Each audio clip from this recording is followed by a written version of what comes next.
Bonjour à tous, bienvenue sur notre émission Parlons de livres, plateforme destinée à promouvoir la lecture. Nous souhaitons sur cette plateforme inciter un plus grand nombre de personnes à s'intéresser à la lecture. La lecture a tellement de bienfaits. La lecture stimule le cerveau. La lecture accroît nos connaissances. Le savoir est une arme. La lecture accroît la concentration. La lecture développe l'esprit critique et les capacités d'analyse. La lecture, simplement, nous aide à améliorer notre vocabulaire. Et aussi, la lecture est un bon divertissement.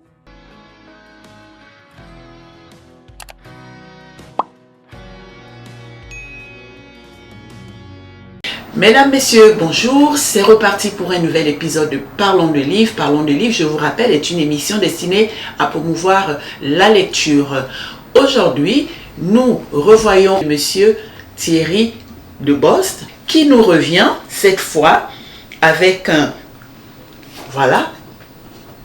nouveau titre, Mission sévère. Nous allons donc découvrir aujourd'hui et c'est encore un plaisir de recevoir Monsieur Thierry Debost sur Parlons de livres. Bonjour Monsieur Thierry Debost.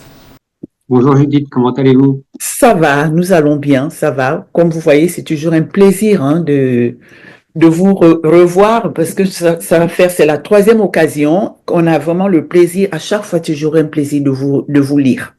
Franchement, Mission sévère, c'est par rapport aux deux autres, on entre effectivement dans autre chose et ça fait plaisir, cette diversité dans le style, dans l'écriture, dans les thèmes, c'est parfait, c'est parfait. Alors, vous connaissez le style de l'émission, si vous le voulez bien, je vous demande de vous présenter brièvement aux personnes qui nous regardent. Donc, Thierry Debost, comme Judith vous l'a expliqué, c'est mon prénom et mon nom. Je vais bientôt avoir 60 ans la semaine prochaine, le 24 mai. Je vais prendre 60 ans.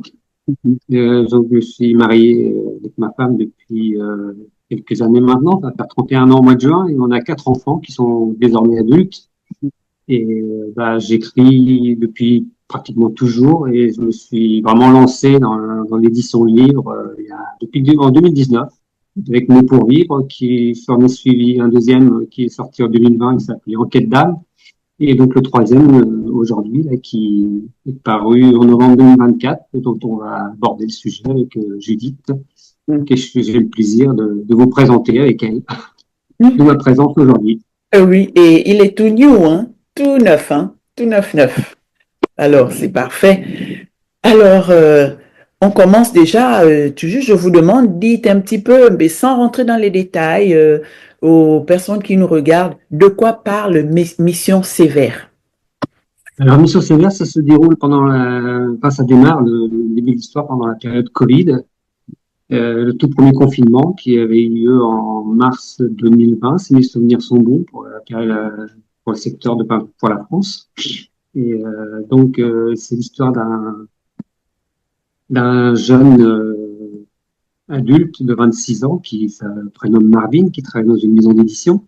Et pendant ce confinement-là, comme il est confiné comme tout le monde sur la capitale de Paris, il va faire l'heureuse rencontre de sa charmante voisine qu'il n'avait jamais toujours pas encore vue depuis, parce que chacun est occupé quand on est par vous. Et donc le confinement justement lui permet de faire cette rencontre qui va le ramener sur cette terre bretonne où il a grandi auprès d'un grand-père qui lui, je vais en parler un petit peu quand même, il est dans le monde des druides, on va dire, c'est un druide. Spécial. Et ça va aussi l'emmener jusqu'en Guadeloupe parce que sa fameuse voisine justement est originaire de là-bas.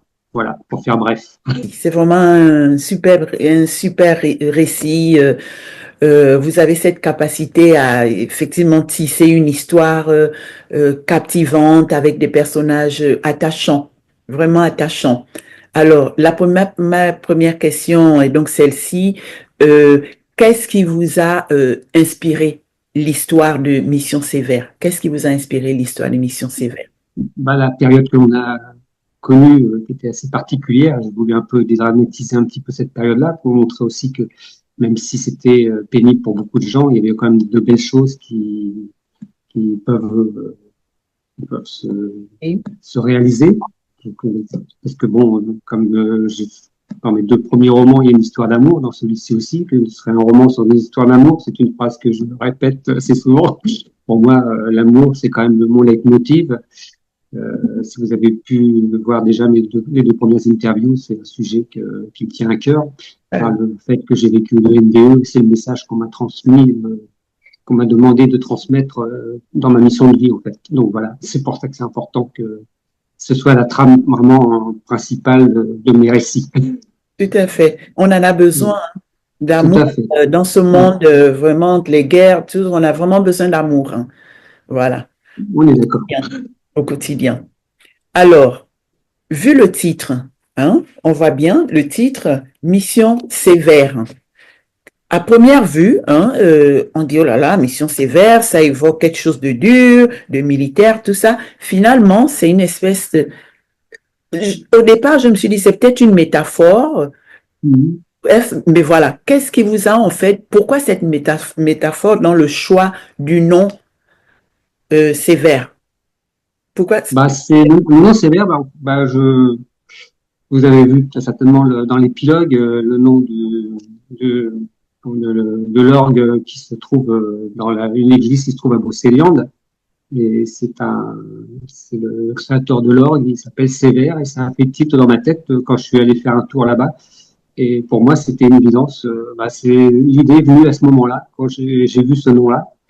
Et bah, voilà, il faudra me lire pour tout comprendre à la fin, mais donc l'idée du titre est venue là en fait, est venue de cette chose que je me suis aperçu sur place en étant allé à Brocéliande. Mmh. Voilà. Mmh. Et comme je me suis aperçu par la suite que c'est pas comment dirais-je, c'était un nom. Enfin, je suis allé fouiller un petit peu aussi dans l'histoire de cette personne et je me suis dit, tiens, ça peut faire un petit clin d'œil à cette personne pour montrer que au niveau de Brocéliande, il y a des choses magiques qui peuvent se dérouler. Moi, je suis magnétiseur, donc je ressens des choses au plan vibratoire. Quand j'y suis allé là-bas, c'est vrai que c'est un lieu qui est assez magique. Et vos personnages alors, sont-ils inspirés de personnes réelles ou ils sont totalement fictifs? Plus ou moins. Oui, on s'inspire forcément de ce que l'on a connu personnellement, Mmh. Mmh. Mmh. évidemment. C'est vrai, parce que, ben, écoutez, le livre mêle suspense et amour, hein? Mm. Bon, à mon avis, je trouve qu'effectivement, c'est réussi, mais comment avez-vous réussi à équilibrer ces deux dimensions, hein? Vous avez suivi un plan précis où l'histoire s'est construite au fil de l'écriture? En fait, c'est une histoire qui n'était pas prévue initialement parce que j'avais d'autres écrits qui étaient déjà démarrés, qui sont toujours en attente d'ailleurs. Et les événements que l'on a connus en 2020 sont venus un peu perturber mon plan de travail. Ça m'a aussi un petit peu ralenti parce que le dernier était sorti en 2020, celui-ci est sorti en 2024. Donc j'ai eu une période un petit peu compliquée, on va dire, où j'ai perdu un peu l'inspiration, la motivation aussi. Parce que je me disais pourquoi, parce qu'on a une période où on pouvait plus du tout accéder au centre culturel, les salons du livre étaient tous annulés les uns après les autres. Donc il y a des gens qui se sont mis à l'écriture, moi c'est le contraire, ça m'a freiné dans mon élan, on va dire. Je me suis dit pourquoi je continue à écrire puisque je peux plus les vendre. C'était un peu ça en fait, hein.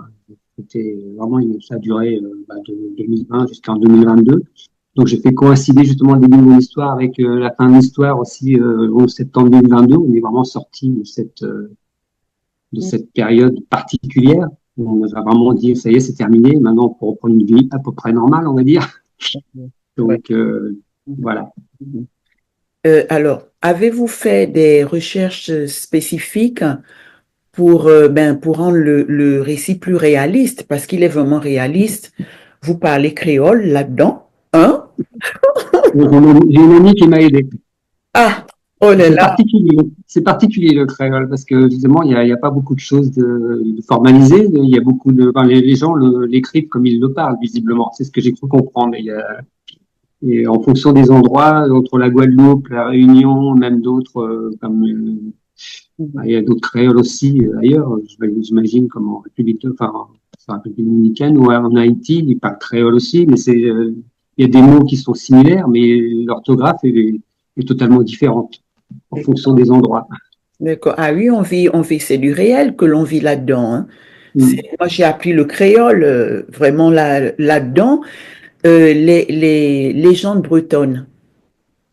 Les légendes bretonnes, c'est quelque chose que vous connaissez vraiment bien ou pareil, vous avez fait des recherches Ah bah, j'ai fait des recherches, oui, il y a des choses que je connaissais déjà, mais j'ai fait des recherches pour être au plus proche de ce qui a pu être écrit ou, enfin, plusieurs, plusieurs années, voire plusieurs siècles maintenant, comme la légende des oies du château de Pirot, par exemple. Ça, c'est pas très loin de chez nous.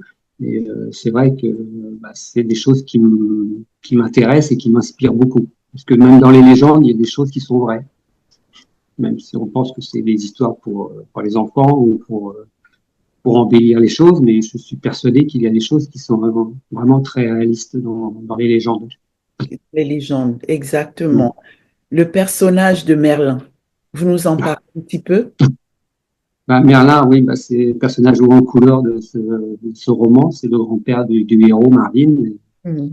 et duquel il a grandi. Et c'est vraiment la personne haut en couleur qui vient donner vraiment la touche caustique du récit. Tout Un à fait. personnage qui est très particulier et ouais, que j'adore. Je me suis amusé à le faire parler et Ah oui, lui donner un rôle très important dans ce récit. exact. Sans lui, l'histoire ne serait pas là du tout la même. Exact. Sans lui, Mm. l'histoire ne serait vraiment pas la même. Mm. Alors, le druidisme, grâce à vous, j'ai pu faire des recherches un peu, voir ce que c'était, le druidisme. Alors, ce que je retiens, j'ai dû le noter quelque part, c'est en fait une sagesse fondée sur le respect de la nature, la transmission Exactement. orale du savoir, de la connexion entre l'humain, le cosmos et les cycles naturels. Alors, Merlin en pleine Bretagne, où il trouve sa forêt. Voilà. Au contact de la nature et au plus proche de la terre, notre terre-mère. Mhm, mhm, mhm. C'est ça. Le principe, vous parlez du principe des triskel. Mm. Qu'est-ce que c'est en fait, en gros, le principe des triskel? Esquel, c'est un symbole bah, qui est pas forcément breton, il est issu d'autres parties du monde. Hein. Il n'y a pas que la Bretagne il n'y a pas qu'en Bretagne qu'on a retrouvé ce symbole-là. On l'a retrouvé à d'autres endroits de la Terre.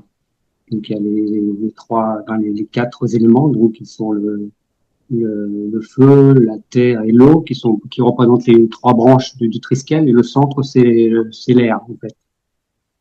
Donc c'est tout ce qui est énergie, c'est les principes énergétiques du mouvement et de la terre en fait. Mhm, C'est ce mhm. qui régit le, le monde, enfin, le monde terrestre, si vous voulez, si je peux essayer de résumer un peu pour nos internautes. Mais après, je les invite à aller faire des recherches par eux-mêmes. Ils comprendront par eux-mêmes ce qu'ils ont envie de comprendre, parce que c'est un symbole qui est très puissant. Les quatre éléments de la Terre. Merlin, Ambroise, je me suis posé la question, y aura-t-il une suite? Est-ce que Marvin va vraiment garder cet héritage? Ah, qui sait? Ah, qui sait? Bah, c'est le souci, c'est que chaque fois que bah, vous n'êtes pas la première à me lire, et mes retours de lecteurs et de lectrices me disent ils aimeraient bien avoir une suite sur chacun de mes romans. Mais bon, moi, comme vous avez pu le voir, je suis assez, comment dirais-je, j'aime bien écrire de nouvelles histoires et bon, bah je me diversifie un petit peu parce que les récits sont pas du tout les mêmes, on est vraiment dans des choses totalement différentes.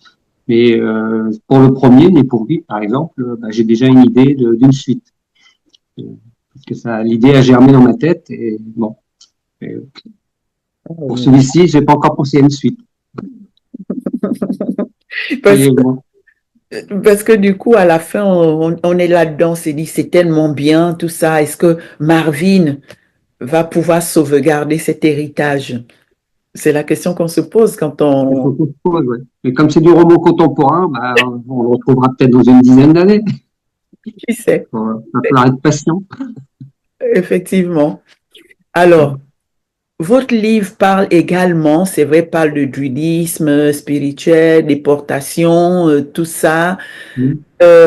Il parle également de la société actuelle, hein, en filigrane, notamment du Covid, de la Ouais. période Covid, avec toutes ses conséquences, hein, où on voit quelque part, et c'était assez traumatisant, effectivement, les gens ne pouvaient plus sortir, séparés de la famille, il y avait Mm. des contraventions, il fallait présenter des preuves de ci, de ça, que l'on voit un petit peu, vous le décrivez, on pouvait même se prendre une amende. Il fallait même s'imprimer des papiers sur lesquels on s'autorisait soi-même à sortir de chez soi. En France, je crois qu'on est le seul pays à avoir instauré ça. C'était Oui, vraiment très, oui, enfin, c'est c'est hallucinant. hallucinant, effectivement. D'autant plus c'est pour ça que mon personnage de Merlin, à un moment donné, il est pris à partie par la gendarmerie qui le ramène chez lui parce qu'il n'a pas respecté la règle. Et bon, lui, il continue sa vie comme si de rien n'était. Waouh, waouh, waouh, waouh. Oui, j'ai noté. Il s'en moque éperdument. Mhm, mhm. C'est ça, c'est vrai. C'est vrai qu'en France, ça a été assez sévère. Oui, Lui interdire d'aller dans sa forêt chérie, il a hors de question. Lui, c'est sa vie, c'est sa liberté. Il a toujours vécu comme ça. Pourquoi on l'empêche d'aller en forêt alors qu'il est tout seul? Il fait de mal à personne. Aucun risque. mhm, mhm. Si vous vous souvenez du passage où il se fait ramener par la gendarmerie, à un moment donné, là. Mhm. Oh là là, oh là là. Ça, comme je l'ai lu dans le livre, ça c'est vraiment, ça fait penser à la Gestapo, hein. Bah, Vraiment, c'est ce qu'il dit. Il le dit d'ailleurs à un moment donné. il le Il dit le dit, je ne d'ailleurs. sais plus comment il dit, mais parce que il dit au moins, oui, il fournissait le papier. Oui, exact. Il disait la Gestapo au moins fournissait le papier, Parce exact. que le gendarme lui dit qu'il faut qu'il imprime ce papier, puis qu'il faut le remplir lui-même. Il dit au moins, là, bah, vous êtes pire que la Gestapo, parce que au moins, il fournissait le papier. Dis donc. Oui, non, mais c'est vrai que j'y pense, je me dis, waouh, nous ici, on était confinés, c'est vrai, mais bon, on arrivait, on allait faire nos courses tranquillement, il y a Mhm. une preuve à apporter, tu mettais ton masque, tu allais au parc, tout ça, mais à ce point, comme dit Merlin, c'était vraiment pire que la Gestapo, puisque la Gestapo au moins fournissait le papier. Mais lui, la gendarmerie lui demandait d'imprimer lui-même son papier. Oh là là, ça. Alors, c'est vrai, comme je disais Covid, tout ça, il y a, vous n'en parlez pas, il y a pas de détails, mais le trafic qui se passe au niveau justement des enlèvements d'enfants, c'est le réseau. On ne va pas se voiler la face, ça existe, Voilà. et même, je vous dis, ça a une ampleur. Mais bizarrement, on tait le sujet. C'est le sujet de la pédophilie. Les enlèvements d'enfants, des enfants qui disparaissent, tout ça, c'est, c'est malheureusement, je dirais, ce n'est vraiment pas, on n'en parle pas assez. Voilà. On n'en parle pas assez. Ouais. D'ailleurs, j'ai dû Le problème, c'est que les gens qui tentent d'aborder le sujet, bien souvent, quand ils passent sur la télévision, dans les reportages, on les fait vite taire, quoi. Mhm. Ou Mhm. alors, on les tourne en ridicule en disant que c'est pas vrai. Oui, oui, en disant que c'est pas vrai. Il y a une information que j'ai dû noter, que je tenais quand même à lire, justement par rapport au sujet, juste une phrase où on dit bien que certains enlèvements d'enfants sont orchestrés par des réseaux organisés qui exploitent les failles des systèmes judiciaires et de protection de l'enfance à l'échelle internationale. Donc, vous voyez, et on le dit, hein, Sous on le couvert, sous couvert, dit. sous couvert d'association, même parfois. Bien sûr, sous couvert d'association. L'immigration clandestine, n'en parlons pas. Parce que là aussi, dans l'immigration clandestine, c'est vrai, on dit, oh là là, il faut ouvrir les frontières, vous faites. Mais derrière, il y a des gens, il y a pire que des mafias. On dit bien, c'est des mafias transnationales qui exploitent la détresse humaine.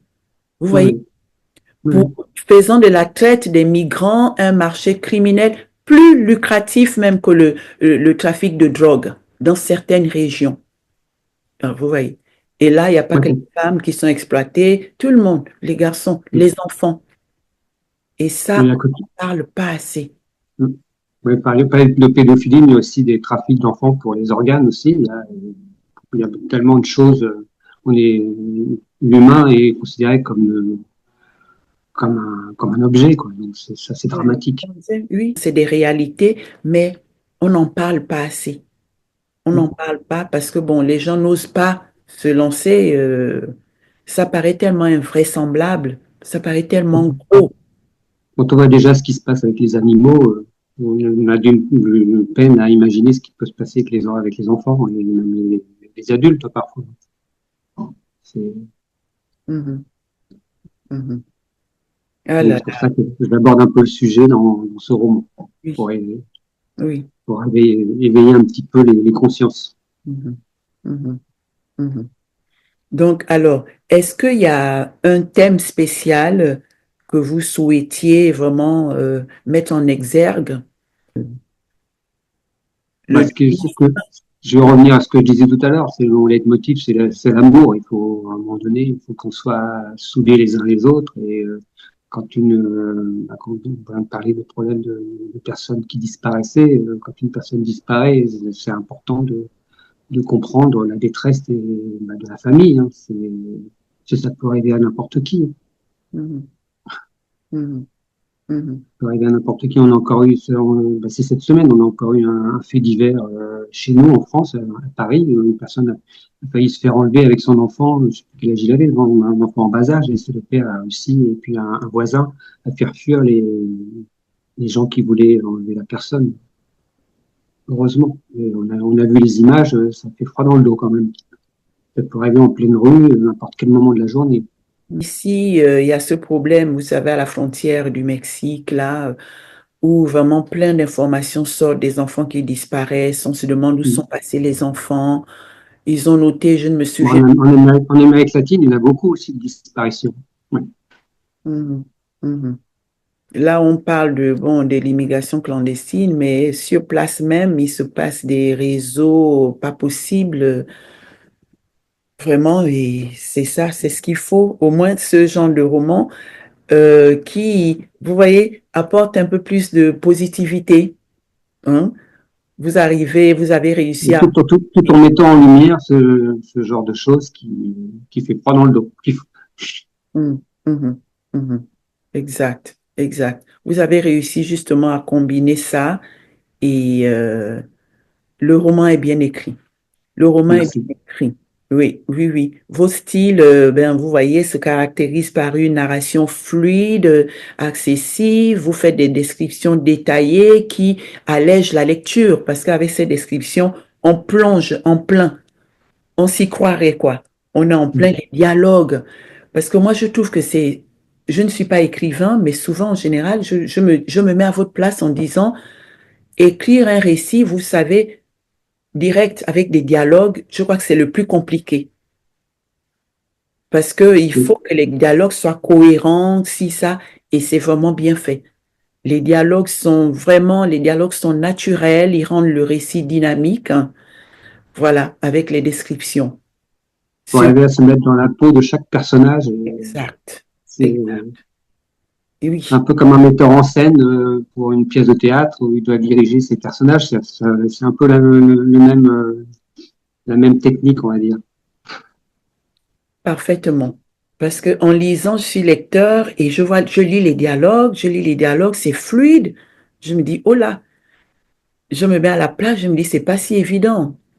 Des récits dialogués, parce qu'il faut se mettre à la place, il faut se mettre dans la peau de chaque personnage, surtout quand ils sont complexes comme ceux-là. Il y a tellement de personnages et il faut arriver à mettre de la cohésion dans les dialogues. Écoutez, c'est réussi. C'est réussi. Vraiment pour les amateurs de romans, de thrillers, hein, les amateurs de thrillers, mêlant enquête et sentiment, vous êtes servis. J'encourage juste les personnes qui nous regardent à le découvrir.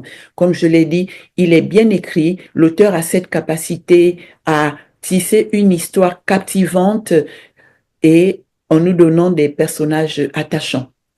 C'est dialogué tout au long, le récit, voilà, tous ces dialogues sont bien faits, donc on se met vraiment dans la peau des personnages, on habite le récit et c'est vraiment, c'est réussi, c'est réussi, voilà.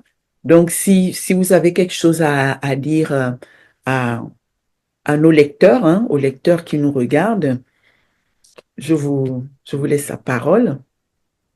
Bah, j'invite toutes les personnes qui peuvent être intéressées pour me lire à découvrir ce nouveau roman. Sachez qu'en couverture, j'ai mis une petite carte de la Guadeloupe ici, pour former le M de mission.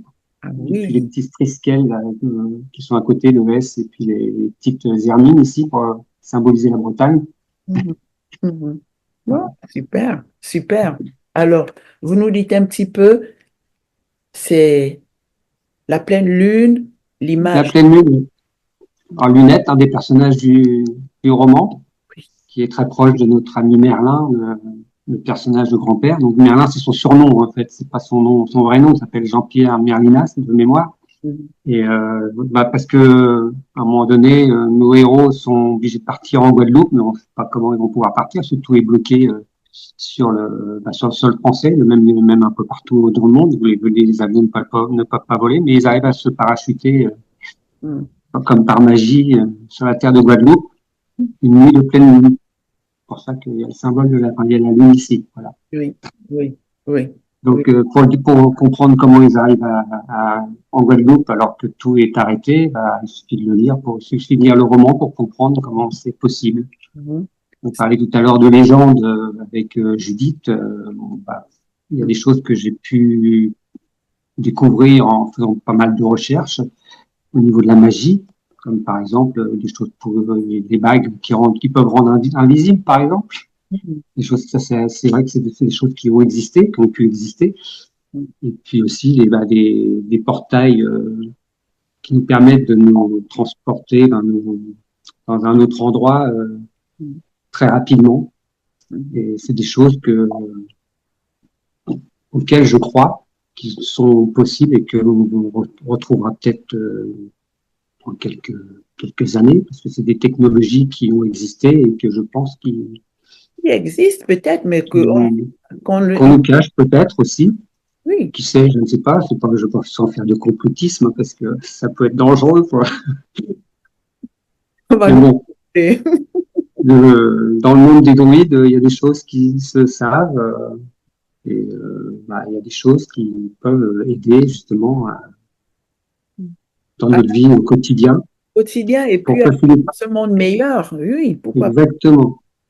Parce qu'on est enfermé dans un monde où on nous cache ce qui est des technologies qui ont pu exister il y a plusieurs années, comme on parle régulièrement de l'Atlantique, par exemple. C'est des technologies qui, visiblement, ont pu exister. Ils sont totalement... qui peuvent paraître aberrantes pour le commun des mortels. Comme il y a toujours aussi comment dirais-je, le mystère des pyramides. Quand les Égyptiens ont pu construire les pyramides, alors que les blocs de pierre font plusieurs tonnes, alors qu'ils n'avaient pas du tout adapté les techniques qu'on a aujourd'hui. Exact, On exact. a toujours, quand on pose des questions, comment dirais-je, aux scientifiques, on n'a toujours pas la réponse. Oui, on n'a toujours pas la réponse, effectivement. Vous parlez effectivement des techniques avancées et aussi les capacités humaines. Il faut faire comprendre à l'être humain qu'il a des capacités inimaginables. Vous voyez? Mais si on ne le dit pas, qu'est-ce que l'être humain pense? Les enfants qui grandissent, qu'est-ce qu'ils pensent? Ils pensent peut-être qu'ils n'ont pas de capacité, qu'ils ne peuvent rien faire d'extraordinaire. Alors que si on dit bien que l'être humain dispose des capacités, si seulement il en prenait conscience. Tout à fait. Voilà. Voilà, écoutez. Mesdames et messieurs. Visiblement, on exploiterait un faible pourcentage de nos capacités cérébrales. Exact, c'est ce qu'on dit. Encore beaucoup de choses à explorer de ce côté-là. Exact, c'est ce qui se dit.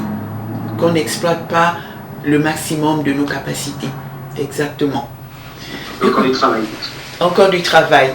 Écoutez, Monsieur Debouze, c'était vraiment bien, un bel échange. Vous voyez, ça passe vite, hein, tellement vite. J'ai l'impression qu'on vient juste de commencer, mais parce que c'est tellement intéressant. Tellement intéressant. Voilà, mesdames et messieurs, découvrez donc Mission sévère de Monsieur Thierry Debouze. Vous l'avez écouté, il parle de tout là-dedans. C'est une belle histoire, captivante, des personnages attachants. Et c'est à découvrir, vraiment découvrir. Monsieur Debouze, vraiment merci. Un grand merci à vous, voilà, pour cette belle lecture. J'ai vraiment passé un moment agréable, comme d'habitude. Merci. Comme d'habitude. Voilà, on se dit donc à très prochainement. À bientôt. À bientôt, voilà. Merci, merci à vous. Et merci de m'avoir lu et de m'avoir reçu sur votre plateforme. Toujours un plaisir. Toujours un plaisir, toujours un plaisir. Voilà, ben à très bientôt. Merci. Bientôt, au revoir, Judy. Au revoir.